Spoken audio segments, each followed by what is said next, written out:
there guys, gals, and non-binary pals, GM Potter here. Welcome to my channel where I talk about books and bookish things. I upload on Tuesdays and Thursdays at noon Central Time, and as you can tell, I'm getting over the flu, but I've got a film to get videos up for you lovely people. So today, let's go over The Truth According to Ember by Danica Nava. Let's get into it.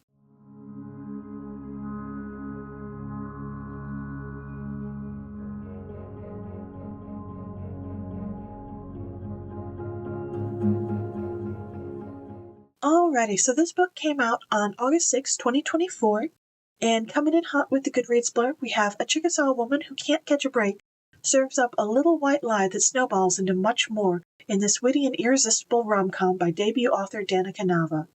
Ember Lee Cardinal has not always been a liar. Well, not for anything that counted at least, but her job search is not going well, and when her resume is rejected for the 37th time, she takes matters into her own hands. She gets creative listing her qualifications and answers the ethnicity question on the applications with a lie. A half-lie, technically.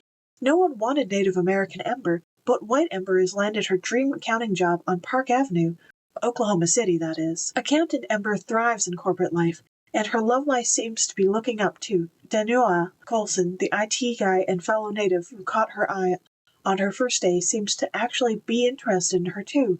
Despite her unease over the no dating policy at work, they start to see each other secretly, which somehow makes it even hotter. But when they're caught in a compromising position on a work trip, a scheming colleague blackmails Ember, threatening to expose their relationship. As the manipulations continues to grow, so do Ember's lies. She must make the hard decision to either stay silent or finally tell the truth, which could cost her everything. This book is 358 pages. In paperback, which is what I have here. This one surprised me because the big thing that was pushing this one out to a lot of readers was this is the first native ex-native romance novel by a big house publishing company, and it came out in 2024. Why haven't we had one of these before? Like, it seems like such an obvious thing that we have white people with white people, we have black people with black people, Hispanic, Latinx people with each other, Asian people with Asian. Why don't we have a native ex-native? Like, I've read books where it's native ex-white in one form or fashion, so why don't we have this one? And it just, reading that, it just confused me. And the book stands on its own. It doesn't need to be the first of anything, other than perhaps the first of a series, because I want more from some of these characters. And this book gave, for the character of Ember, it gave Confessions of a Shopaholic by Sophie Kinsella vibes, in that the character should be unlikable. You should not like this character. And looking at the reviews, it's got a 3.68. Some people didn't, but the majority of people did like Ember, in spite of all of the lies she tells. Like with Becky Bloomwood in the first Confessions of a Shopaholic, not later books or the movie.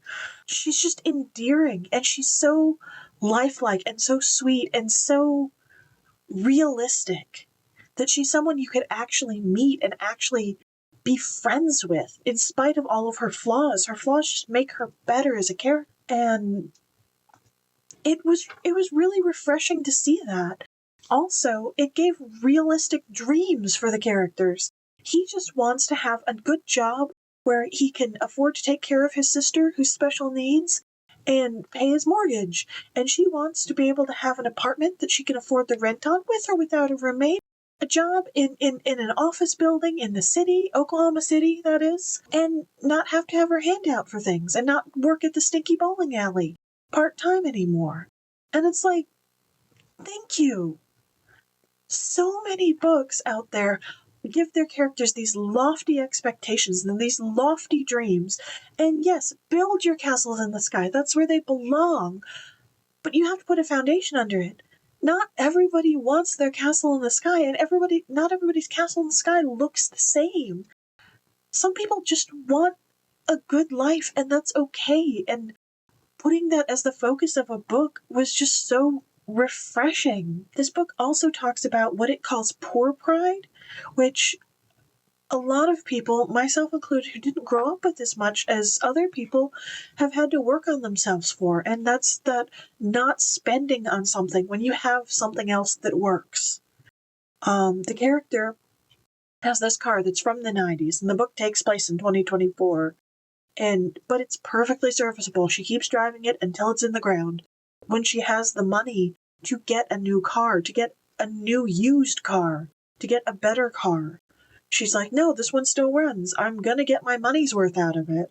And she uses a cardboard box as a coffee table, because why would I buy a coffee table when this works just fine? So that's something that I've had to kind of break myself with. And I don't mean in a break myself with in a consumerist sort of way, that buying just to buy things, but letting myself be okay with having nice things. That not everything I have, yes, it's good to use things and to use them up, but I can buy myself a coffee table instead of using a cardboard box. That's okay. Like, that's fine. And it was really, really nice to see that. Tropes for this one are workplace romance, forbidden/hidden romance, friends to lovers, and one bed. And the one bed scenes were so cute. They're on the work trip, and they're supposed to have two separate rooms. And she climbs into bed, and then he flops on the bed on top of her with the lights out, thinking it's his bed. And they storm down to the front desk and like, blah blah blah blah blah. They're like, well, we have conferences and a wedding and blah blah blah. And we can't do this. We'll give you free room service. And she's like, okay, you can sleep in the bed, but on top of the covers. He's like, okay. And meanwhile, he's been laying it on thick with the flirting, and it's so cute. It's so cute. This book is so cute. Trigger warnings, though, for racism, sexism, parental abandonment, misogyny, blackmail, and microaggressions. There was a scene towards the beginning of this book that almost made me stop reading the book, I will say. Even though I rated this book 4 stars and 2 chili peppers out of 5, I almost stopped reading this when she said she hates cats.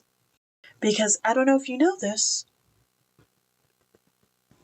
I love my cats. They're my babies. Mr. Malcolm is sleeping here as I'm talking, because this is what makes him happy. And I don't know, that was just, that just rubbed me the wrong way. I know it's petty, and we all have our petty reasons for not finishing a book, and that one was mine for almost not finishing this. But I'm so glad I finished it. Have you read The Truth According to Ember? Have you read Danica Nava's other book, Love is a War Song? I'd love to hear what you thought of her writing. What are some other books that surprised you in a good way when you kept reading, when you thought you might quit even for a petty reason? I'd love to hear what you thought. Don't forget to like, share, and subscribe, and I'll see you in the next one. Bye!